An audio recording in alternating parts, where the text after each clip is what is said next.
Zona e Dumres në qarkun e Elbasanit është ndër më të favorshmet për kultivimin e bimëve mjekësore dhe aromatike, si shafrani, shrebela, trumza dhe së fundmi edhe rigoni. Kushtet klimatike dhe terreni i përshtatshëm kanë bërë që gjithnjë më shumë fermer të heqin dorë nga kulturat tradicionale për t'u përkushtuar këtyre bimëve, të cilat kanë kërkesë të lartë në treg. Në fshatin Dushk të Bashkisë së Belshit, rigoni po zë gjithnjë më shumë sipërfaqe. Rushdi Rabia kultivon rigon prej më shumë se 15 vitesh. Ai tregon se kjo bimë kërkon punë të madhe dhe nuk jep prodhim të tregtueshëm menjëherë, por investimi shpërblehet me kalimin e kohës. Shumë e vështirë është. Do ta mjellësh në vatrat, po ta xhirësh ta mjellësh tu. Rigonin e kemi zgjedhë se është punë më ashtu. Ky jep pak prodhim tu, kurse të tjerat s'japin. Gruri dy kujtal për dëlym t'jep tu.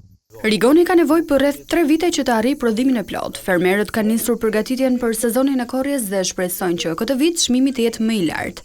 Nëse 3 vite më parë 1 kilogram rigon shitej me rreth 300 lekë, këtë sezon ata presin që çmimi të arrijë në 400 apo 500 lekë për kilogram. Me 3000 që vjet. Duhet pakën të jetë 4-5 që ta vlej. Që do filloj që në mjesu këtu, do rridi ndargët.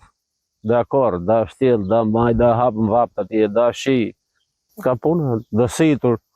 Pavarësisht vështirësive, fermerët vijojnë të investojnë në këtë kulturë. Kërkesa kryesore e Rushdi Rabis është rehabilitimi i kanaleve vaditse, të cilat do të lehtësonin ndjeshëm punën në bujqësi.